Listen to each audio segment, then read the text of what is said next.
Hello, everybody. Welcome. Good evening. Welcome to this conversation, to our discussion panel on this summer solstice day. We're excited that we have some incredible folks, some witnesses, and some leaders in our church who have been a part of some really great things in our church's history and presently.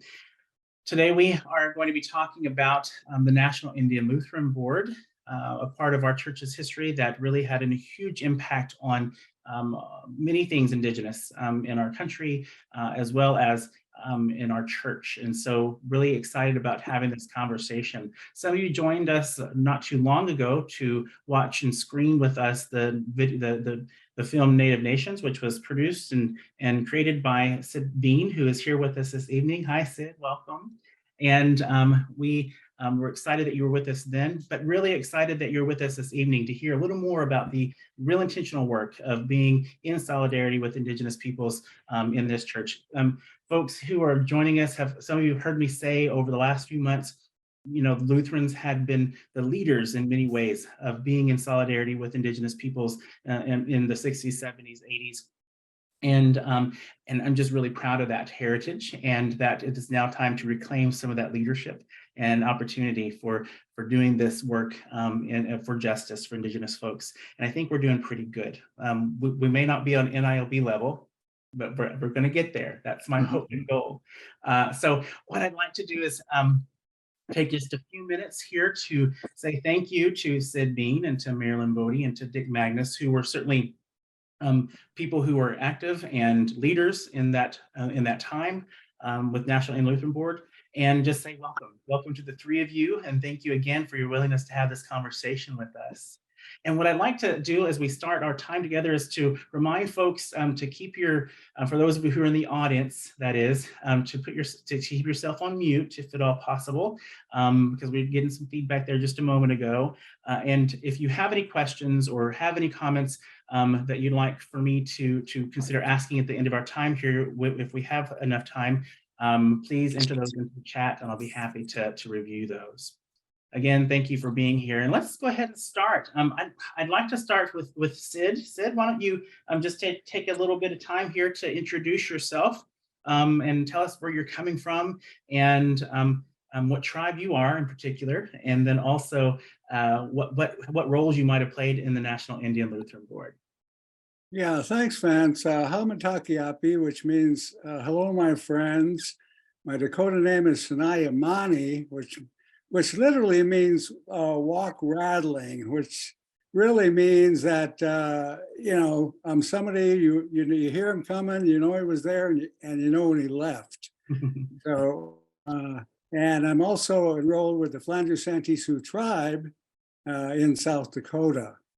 My family were exiled from Minnesota after the Dakota War and ended up in prison in Davenport, Iowa, and were pardoned by Abraham Lincoln. And from there, ended up back in South Dakota as the first American Indian settlers under the United States Settlement Act. So I have a very unique background, and also my great-grandfather was a minister. And so I come from both the traditional and Christian community. And so I think it was almost to be that I ended up at a meeting in Sioux Falls, South Dakota in the beginning of NLB. Actually, my trip there was sponsored by Honor Tiemeyer, who was with social ministry with the Lutheran Church of America.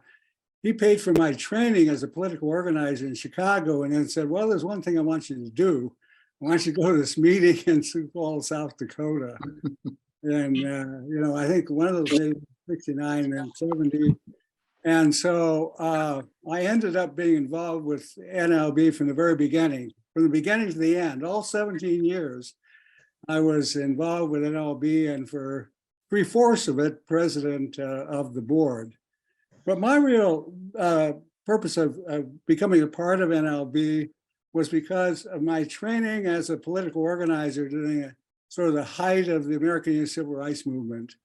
And I saw the role the churches were playing with the African-American civil rights movement in particular, and felt very strongly that the reason NLB was created from the Indian community side was because the Lutheran Church had not had a history, at least in this country, with Indian communities that led to any sort of major distrust that a lot of the other denominations had faced, as at a time they took over, various churches took over the Bureau of Indian Affairs and served in communities. So there was a different kind of relationship, with Lutheran people.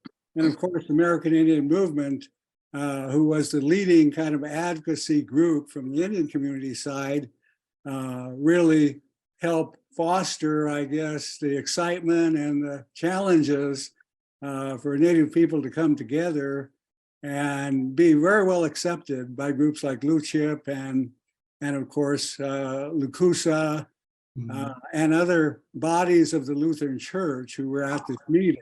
The purpose for me, again, as coming from the Indian side, was realizing churches, had a history of working on civil rights, of accepting groups who wanted to advocate, who wanted to organize, who were willing to challenge, institutions on their behalf. And the churches were playing that role with African Americans and historically had played that role. So the purpose of NLB then on the Indian side was to join together in partnership to advocate for issues related to civil rights.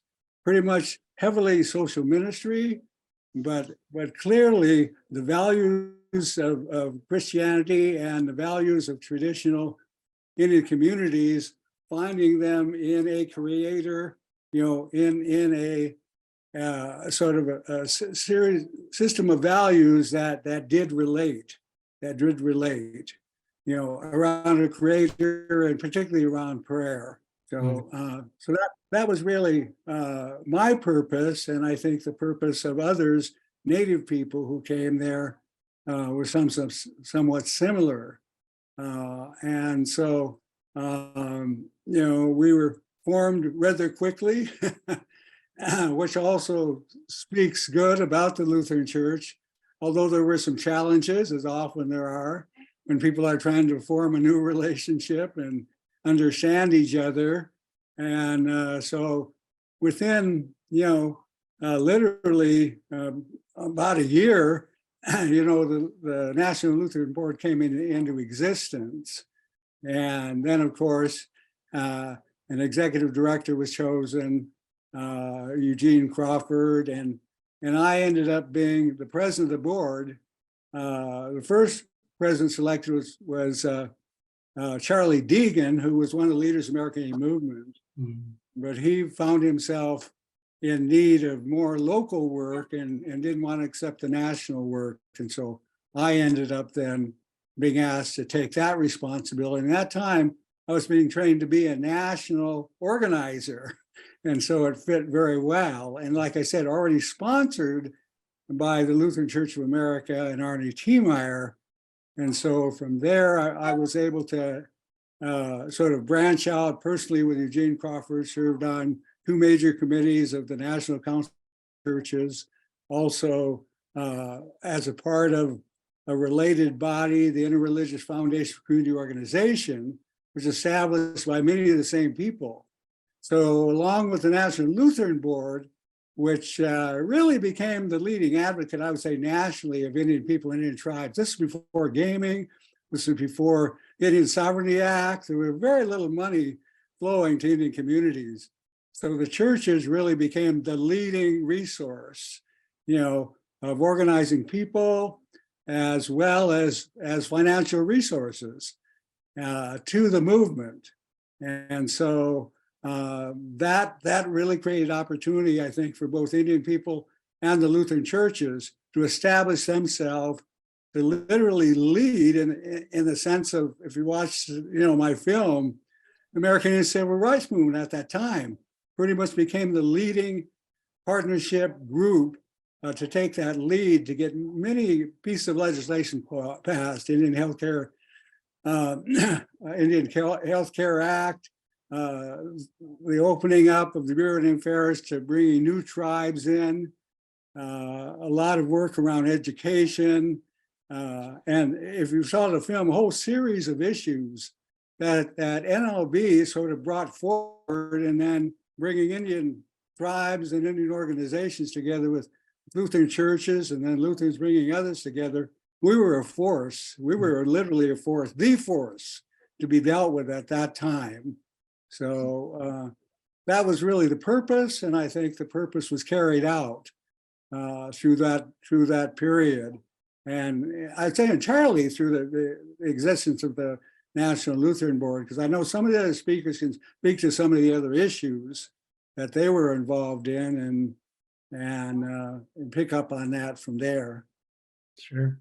No, thank you, Sid. No, that's a great start to helping us understand, especially those who may not have watched Native Nations yet, but will after this conversation, I'm sure, to help us understand, where the roots came from, how those relationships were coming together, but also how they accomplished some things together in a very quick way. That's so impressive to me, right? And we'll probably give Sid a lot of credit for that and all his organizing prowess at the time. So thank you, Sid, for that.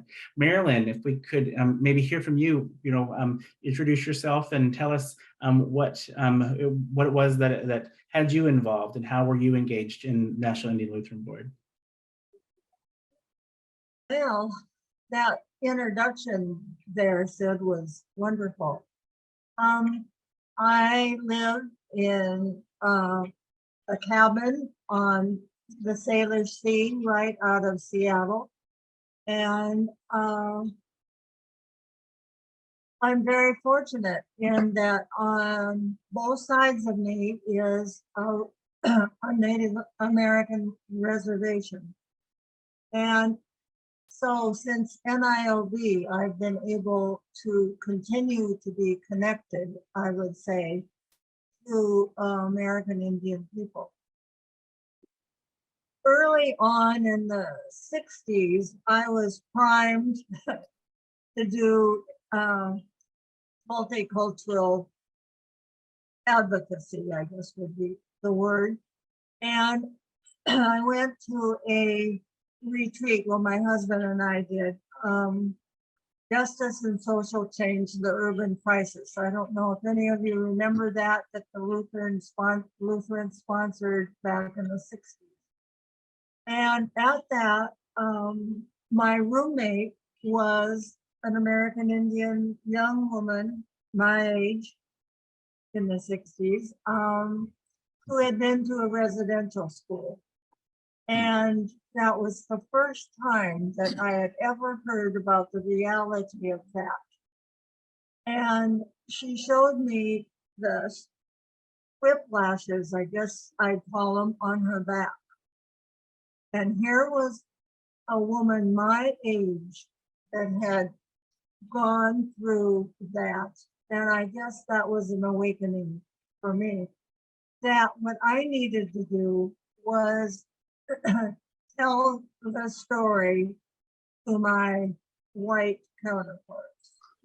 And I tried to really focus on that educating non-Indians on sovereignty and treaty rights was what I was committed to. Well, then along came NILB, and there was a organizing meeting at Pacific Lutheran University in Tacoma. And Bishop Feldman at the time asked me to go to represent him because he couldn't go. And besides, quote, I have no experience with American Indian people, and you do. So I went, and that was where NILB was, and the organizing of the Pacific Northwest region of NILB. And I was asked to be the non-Indian representative in the NILB. I think there were 4 of us, 3 tribal people and myself. And my responsibility at that time, I was asked to be on it, was to tell the story back to the church. Well, I found nobody was very interested. As far as hearing the story of NILB and organizing. But the tribal people, because of the grant program, were becoming very aware of NILB and the connection between the Lutheran Church and tribes in the Northwest. The other 3 people on NILB then representing our area were all very well-known tribal leaders. And I think that was so brilliant because, of course, they had an audience to hear about NILB. Whether the Lutheran Church wanted to hear what I had to say about NILB at that time, was negligible. But the more I got involved in organizations like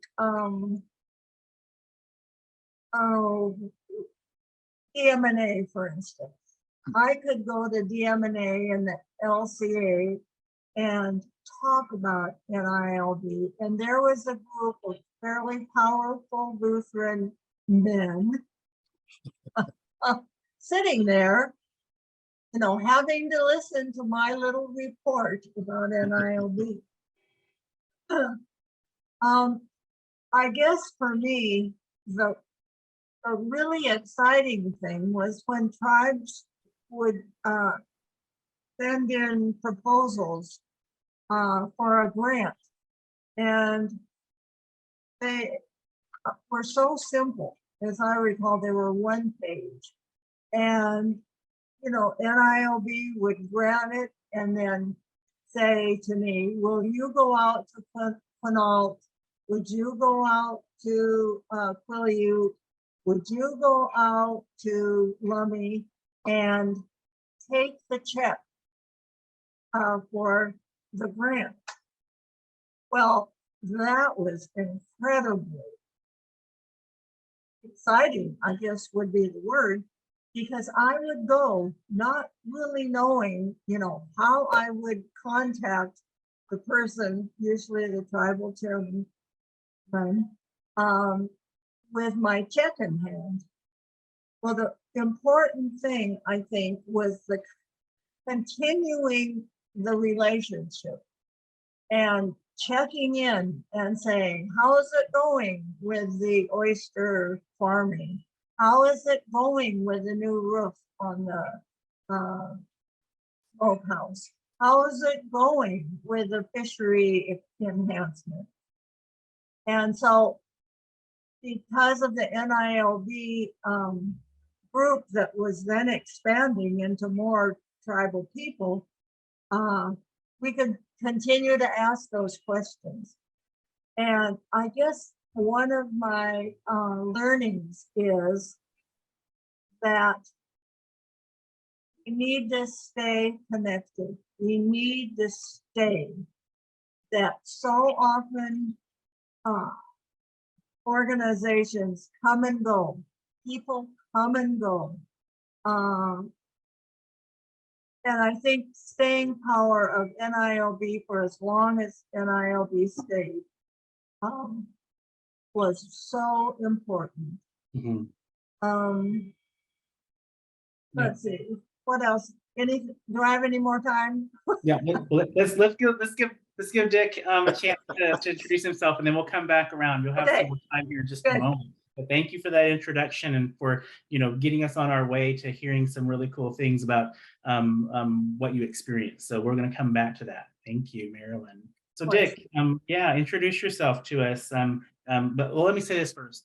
Dick also has continued to serve as one of an advisor to me and to the work that we're doing now on the repudiation of the doctrine of discovery. And so we're really grateful for that continued leadership and partnership. So, but Dick, tell us more about you, where you're at, and how you engaged in the National Indian Lutheran Board.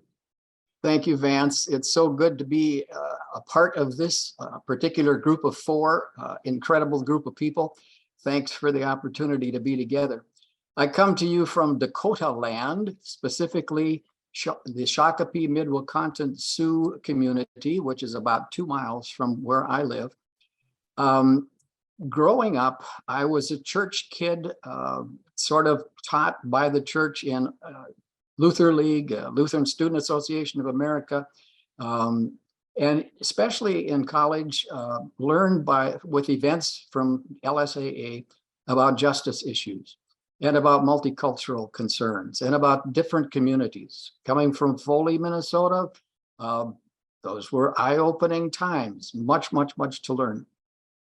As I took my first call, it was in Denver, Colorado, urban ministry at St. Paul's Lutheran Church there. And my assignment was to get to know the city, the communities of color, and to help our suburban Lutherans get to know those folks and to begin to have relationships. Yeah. Wonderful call as the first call. Later in campus ministry, my second call, I had an opportunity to push some of those issues further and was involved in social ministry issues at the synodical level, and then in our region at the Lutheran Council USA level. And from that was invited to serve on the National Indian Lutheran Board in 1979 for 2 years. Those were 2 incredible years of learning from people like Sid Bean, such a phenomenal leader of the group, learning the kinds of things that the National Indian Lutheran Board was able to do with not much money really, but making tremendous difference, giving grants to Native nations as well as Native ministries, seeing what could be done with money to help in hunger, in development, in ways in which Native nations were telling us, we need your help. And as Sid has said, at that point in time, Lutherans had a pretty good reputation. We through NILB were open and ready to be involved and to be helpful. And so it worked out well to begin to learn.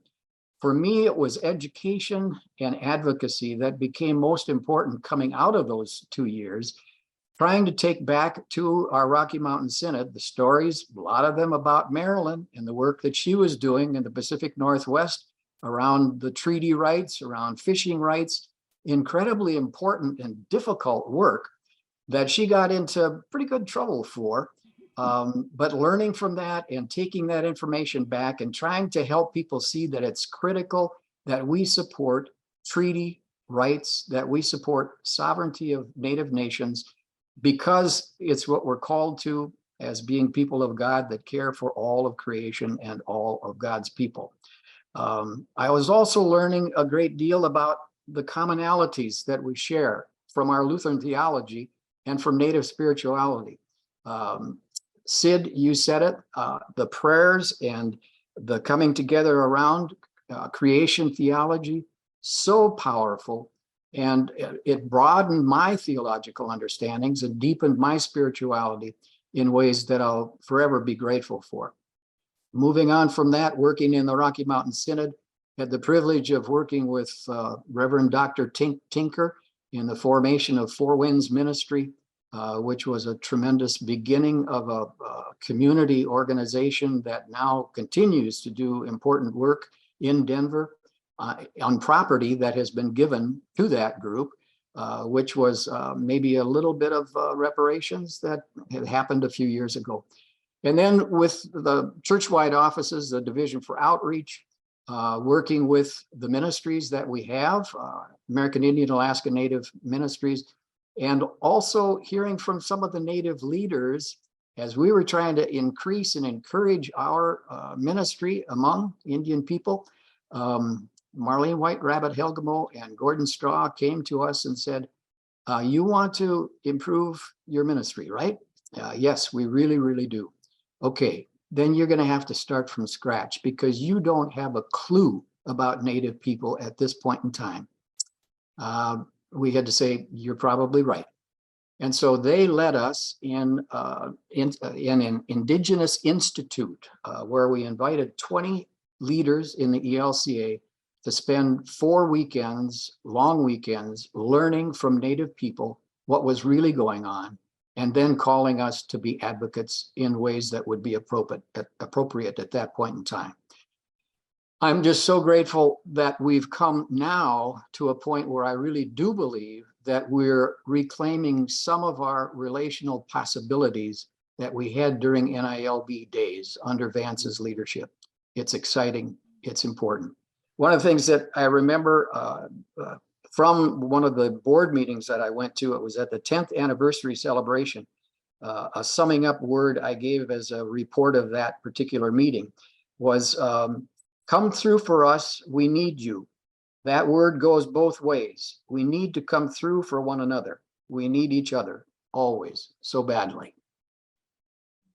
Very good. Thank you so much, Dick. I appreciate that. And your continued support is so important to all of us, and to have an advocate like yourself who has so much experience in this church and with NILB in the past is important to my work and the work that we continue to do today. So thank you. Thank you so much for that. Sid, let's hear some more. I would love to hear, maybe if you could share, what is something that you recall from those, I mean, the 17 years, right? I mean, you were part of it from the beginning to the end, but what are some significant things that you recall? What is some something that we can maybe even borrow from you as we move forward in the work that we're doing today that might inspire us from the things that happened while you were leading that organization or helping leading this organization? Well, I think what was really significant was the coming together and in partnership with the Lutheran churches from both the urban and the reservation communities. I mean, up to that point and still today, there's been a certain amount of separation. The federal government separated us, onto separate reservations, separate communities, and pretty much kept us, in those communities. And so this partnership helped facilitate and advocate for that, breaking down a lot of those barriers. For urban Indians and reservation Indians, we had tribal chairmen working together with, civil rights organizers, advocacy groups, who heretofore, the rural area wasn't as familiar with the big city organizing, that goes on. So we were dealing with both. Mm-hmm. And that was really significant then, and I think it's even more significant today because it broadened the Indian base of people and leadership, to be able to lead the way, literally, and to pass legislation, and that's what Native Nations is about, to show how significant it was. I mean, we're working with the president of Navajo Nation, and on the issue of climate and uranium spillage, so it doesn't get much bigger than that, mm-hmm. and just also the fact that the film allowed me to write this film to within literally a year of when I gave a presentation on it, to step forward with the resources and with the distribution through ABC, NBC, and Hallmark, mm-hmm. and then say to me, well, we also think you ought to get a good narrator. And so I had started working on films in Los Angeles and had met Peter Coyote. And so I said, is Peter Coyote good enough?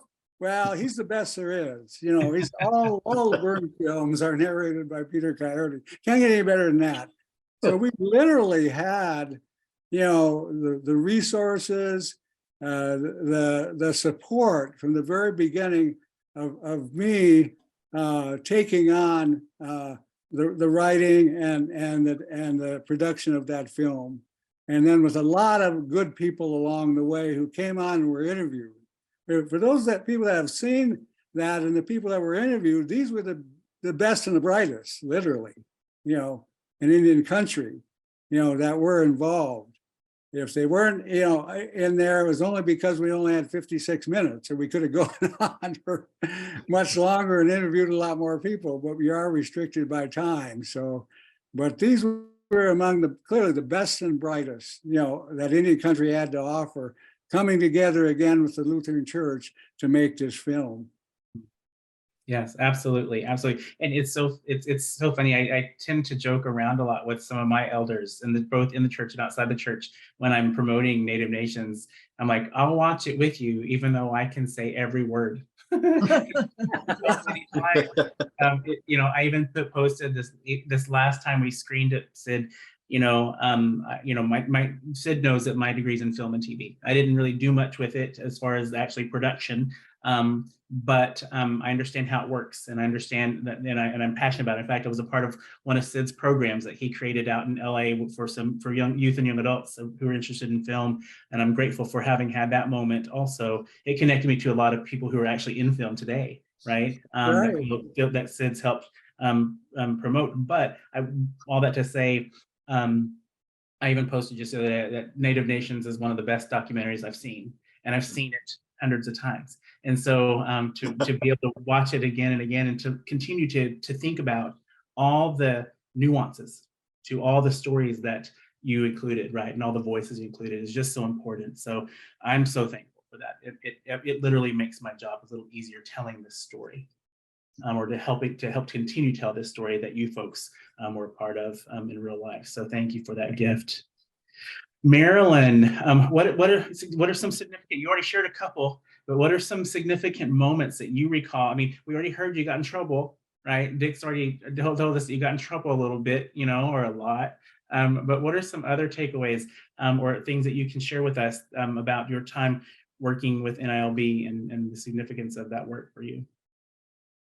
I need to go back to the original question, because I did not really introduce myself. I got so excited thinking about the past and my experiences, but I'm Swedish American, and my four grandparents all came from Sweden directly to Seattle, and brought with them, of course, the Lutheran Church, Gethsemane Lutheran Church in downtown Seattle, where I was a member almost my entire life. So that was my background. I said that I lived by two reservations. One is the Suquamish Reservation that is south of me, and north of me is the Port Gamble Sklallam Reservation. These names are not familiar to most folks that are familiar with Indian country, because so often the Pacific Northwest tribes are just not mentioned.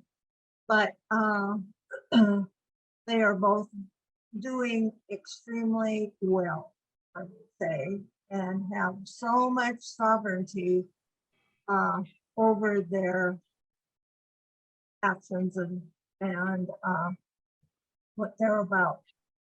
My husband and I were sent to Alaska, and I didn't mention that either. And we went with the mission builders in the 80s, and lived on the Seward Peninsula. And the amazing thing about the Seward Peninsula is the small churches in Shishmaref and Brevig and Wales are 100%, the towns are 100% Lutheran. And it was so amazing to go into a Lutheran church and see everybody was an Indigenous person. It's just so, what would I say? So amazing. That's the only word. Why? Oh, I don't think this was why I got into trouble, but because we had in the Pacific Northwest so many tribal liaisons, but also our bishops were on the right page. And so we were able to write an amicus brief supporting the tribal fishermen in the Bolt decision. And that Bolt decision has had influences across the country as far as tribal fishermen having access to 50% of the harvest of fish. And then it moved into harvest of all seafood, including crab. And the backlash to that happened in Lutheran congregations because the majority of the commercial fishery on Puget Sound were Lutherans. And so there still is so much work to do on the understanding of that federal Supreme Court decision in favor of the tribal fishery.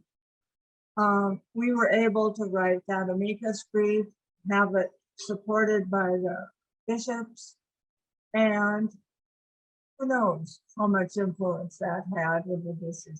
But I think it was an amazing achievement to be able to do that. And I often wonder, like now, when things like the Indian Child Welfare Act that just was affirmed, is it possible again to have the church sign on?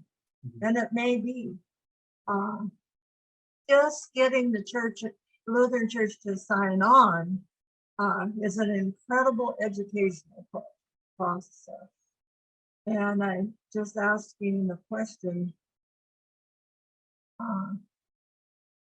that affirmation of the Indian Child Welfare Act, I thought was incredible.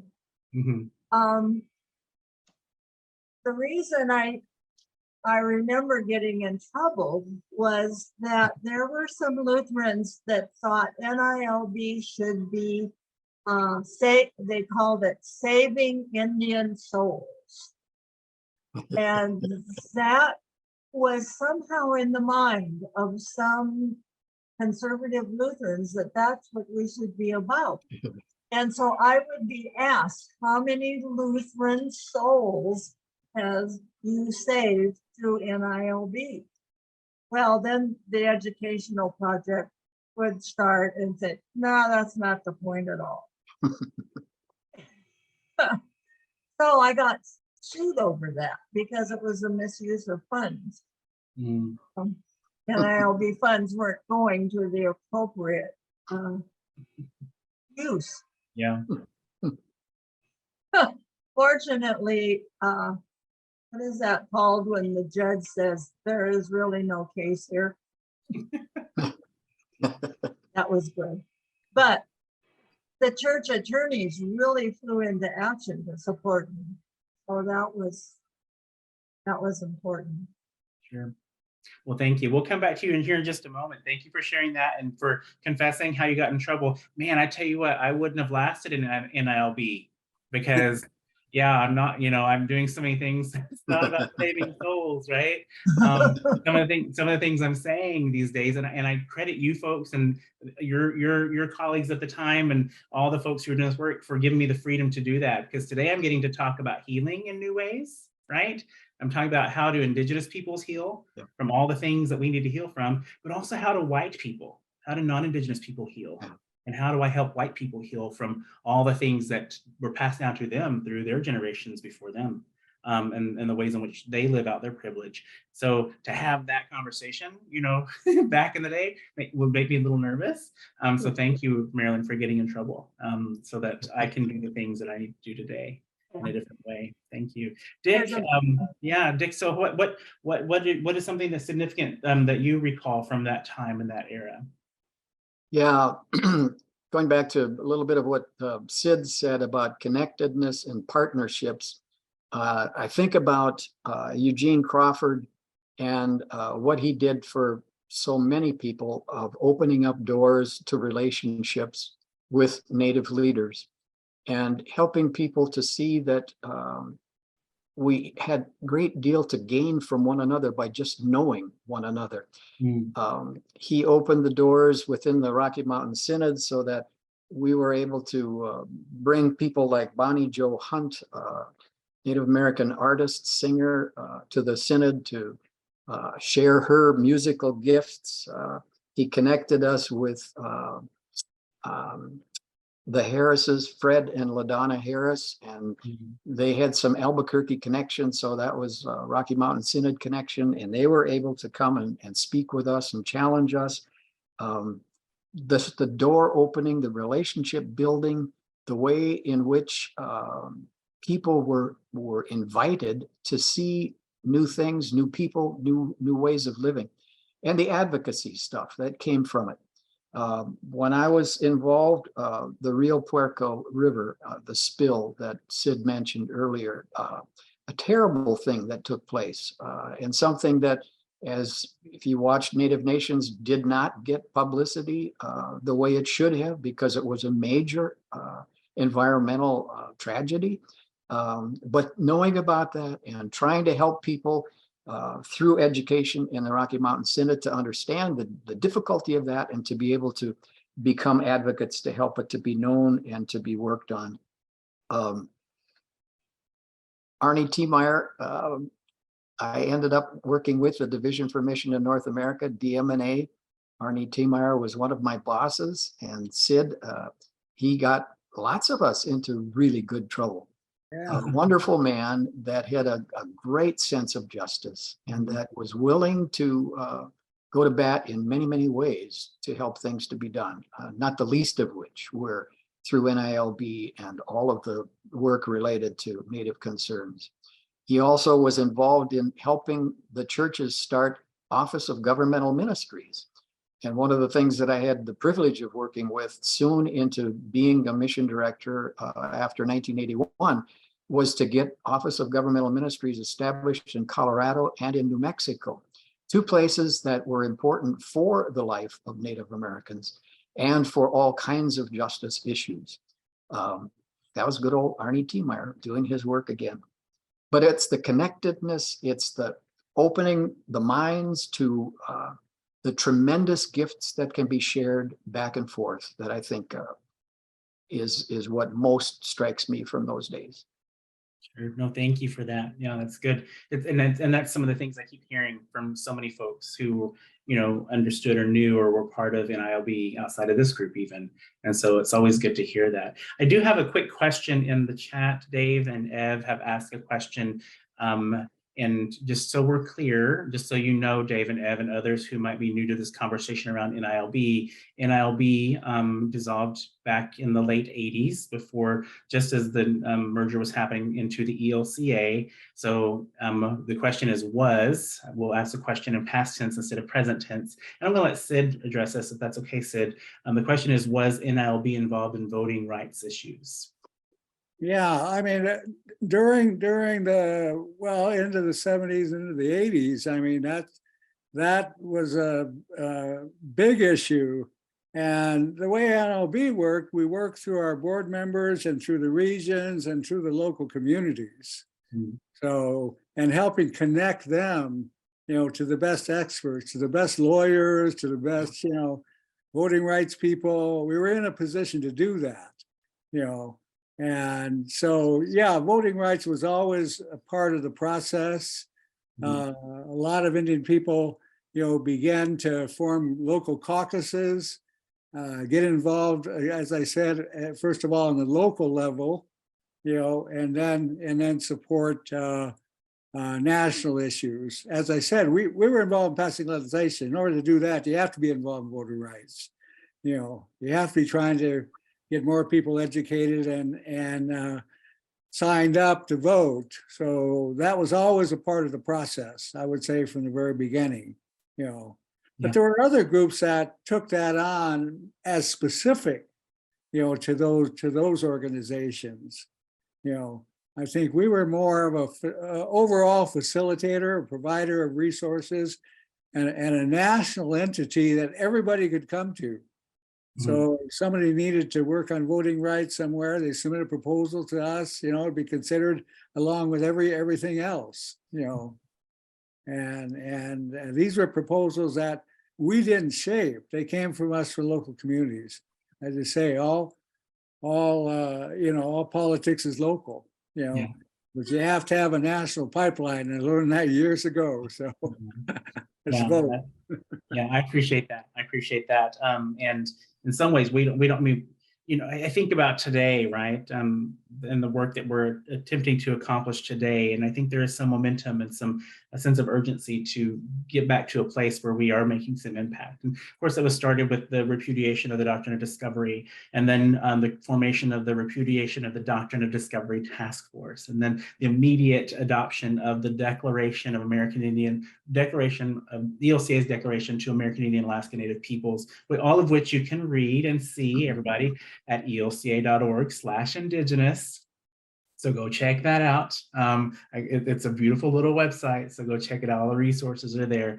But that, all those things, right? And then all the things that we've created just in the last year and a half, right? So we're focused on education.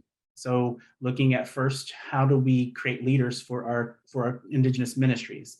And so partnering with Pacific Lutheran Theological Seminary, we just got $50,000 grant to do the first 2 cohorts, and PLTS and CLU have committed to finding funding beyond that into the future, from other grantors. And so really thankful for Jessica Hacker and her team here in the ELCA, who partnered with me to figure out how to get those first few dollars. Gathering folks again. We're also looking at ways in which to partner with Witness in Society, or Washington office, and around advocacy and all the issues that are like, so for instance, supporting the Truth and Healing Commission on Indian Boarding Schools Policy Act, and signing on there, right? And being a part of that, as well as looking for ways to be advocates around ICWA as needed, and offering offering people opportunity, information around how to be present there in those conversations if necessary, if things happened in a different way than they did. Thank goodness they didn't. You're right, Marilyn, right? ICWA was upheld, and we're excited about that. But we're also doing things around, this Truth and Healing movement is having us engaging with missing and murdered Indigenous women, having people do their own education, land acknowledgement. Indian boarding schools is coming up, right, in September. So we're doing some programming around that. And the list goes on. And it may not be as deep, and it may not be as like a pipeline in the same way that NILB was. But, I hope that we can become something that allows for us to help organization to happen in greater ways around advocacy and justice for Indigenous people. So all those things are happening in new ways. I wanted to say that because my last question for you three has to do with the little bit of momentum that we have already so far. Give me a couple minutes, just a couple of minutes, Sid, of what you would hope for us. What is something that we can strive for? What is something that the wisdom that you can share that would encourage us in our work in the direction we might go into the future? Yeah, I think my wisdom is that, things go in circle. I think we're at a time again when there are a lot of issues converging. There are demographic changes. At the same time, there are economic splits and political splits. So there's a lot of challenges out there. And in challenging time, I think it's when the greatest creation takes place. I think the Creator has taught that to us, that we have to continue the work. We have to continue the work. And I think, getting back and being a part of the overall picture, but also having a strong local base, joining together, as you have said, with many other groups, recognizing, where the new leadership, may come from, and connecting with that new leadership, and staying at it. I mean, we just quickly on the voter rights thing I thought of right away is the group that was training me in Chicago was on Time Magazine saying this is the best in the country, and that's why I went there. And so I was able to, with the help of the churches, bring that group into Arizona. And we helped the Navajo Nation do nationwide voting rights. And a lot of changes came out of that. And it was primarily initially like the League of Women Voters. It was like the Navajo League of Women Voters. And again, you know, women are tremendous political organizers, you know, and young women today are the force to be dealt with. Speaking of somebody who has 4 daughters and 9 granddaughters, that's the force to be dealt with out there, along with, you know, along with any of us else who all recognize that. But and out of that actually came the first president of the Navajo Nation, Peterson Daw, who was in the film. I mean, this is as big as it gets politically in Indian country, the president of Navajo Nation, you know. And so for Peterson Daw to be a part of that process with us and to recognize it, you know, and to be supportive of it and John Lewis, who was also in that film, who was executive director of the Tribal Council of Arizona for like 30 years, you know. So we brought and supported and helped bring together, you know, top political leaders. We're always voting, not just in an election, but voting on the local reservations. We're trying to get the best people elected there first. Yep. So, yep. Fantastic. Thank you, Sid. Marilyn, what about you? What is something, as we think about this work that we're doing presently, we're moving forward, what is some wisdom you can offer us? What are some learnings that you can, or things you can encourage us with as we go from this place? Well, I think you need help. You are it seems like you are it. That may not be true, because I know there's Sid and there's Dick and there's other folks out there. But I think that was the beauty of NILB, is that there was like a map of NILB all over the United States of folks that were connected to NILB headquarters, but we were doing our local stuff. And I don't know if you feel that you have that, and you may feel like you have that. I don't happen to know how you feel about that, but I think you need help. I think you need a network out here, and that we're folks that are ready to fly into action. I'll have to say, I'm pretty old to fly into action anymore, but I can do some stuff, and I can identify folks around here that may be really willing and eager to be on your team. So that's sort of my dream, is there will be a recognizable network that, you know, you're the leader of, and you have some help. I think if the Lutheran Church could be a voice of advocacy on national issues, like, does Deb Holland know that the Lutheran Church is an advocacy agency? Does she know that? Maybe she knows that. I don't know that she knows that. Yeah. But I think, you know, on the national level, it would be really good if we showed up as friends of the issue. You were going to say something. Yeah, I was going to say she knows, and just some good news to that point. We have been budgeted money to, and we'll be hiring an Indigenous advocacy person, a policy advisor out of our Washington office, really reporting to me. So that's just the first step, right? So what you're talking about is bigger than I realized, but just that's some good news. I get a little in-house help, that excites me too. So thank you for that. Did you have, what else do you got for us, Marilyn? You got another minute for us. Well, oh my goodness. You don't have to feel it, but you go on to Dick, but I don't know. I interrupted you there. And this is another thing. I mean, I have to admit that I'm sort of out of the loop, but in the Lutheran, there could be absolutely incredible articles written by tribal people rather than the reporters. And it's not even called the Lutheran. It's called, but anyway. Yeah. The Lutheran magazine. For instance, the Lutheran native villages on the Seward Peninsula are in dire straits as Right. far as global warming. Mhm. And I keep thinking this could be a national concern Mhm. that these Lutheran churches have to move and they have no financial way to do that. Some of them are really still on subsistence economies. Mhm. So how did they move the church? But also, how did they move the school? Yeah. And how did they move their tribal government? Mhm. Because of global warming. So Yeah. articles about things like that Mm-hmm. written by the people involved in that magazine, and it's now, I guess, online, right? Yeah, you're right.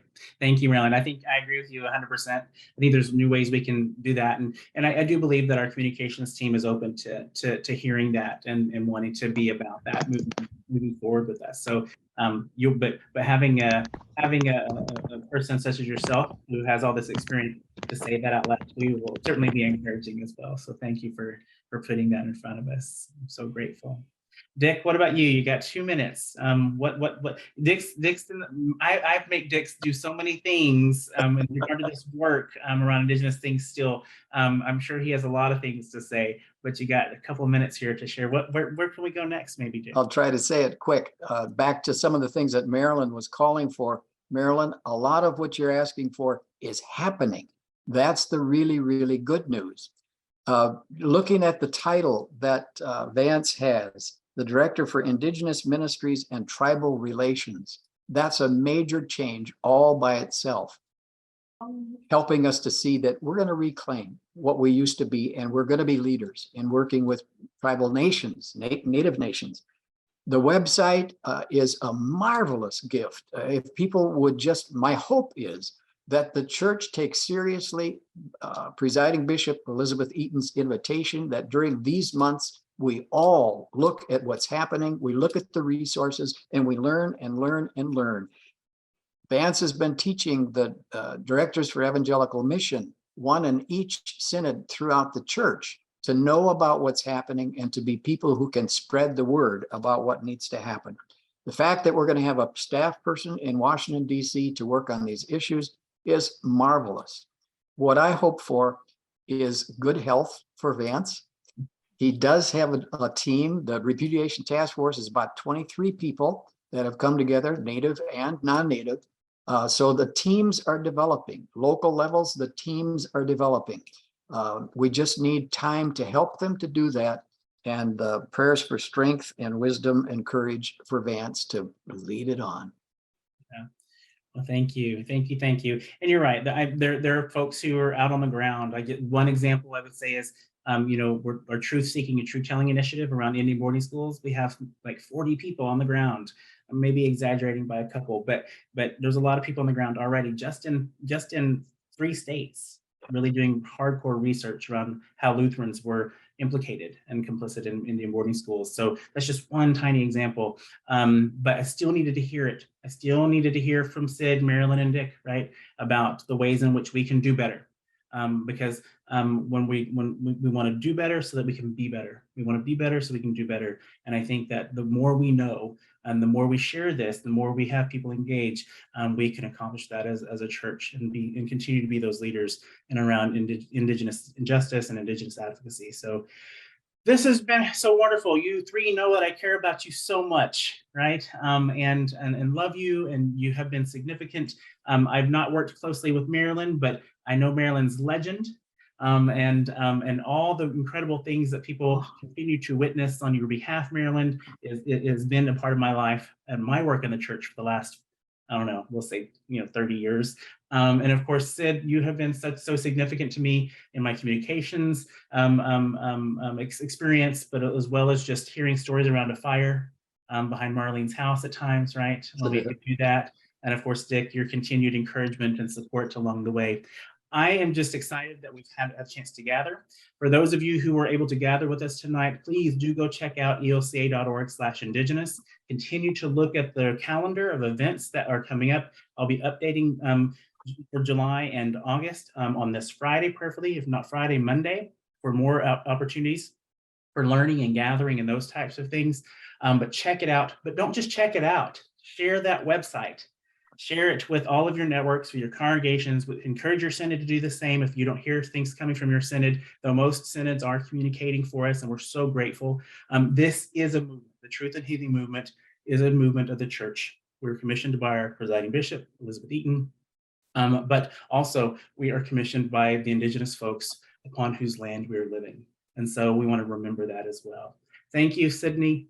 Thank you, Marilyn. Thank you, Dick. I'm so grateful to all three of you. Thank you to our tech team, Caitlin and Brett, for being here again this evening and continue to be that support. And I wish you all a good night. Thank you for being here. Thank you. Thank you. Thanks for the invitation. Thank you, Vance. Yeah. Absolutely. We'll have to do it again. Amen.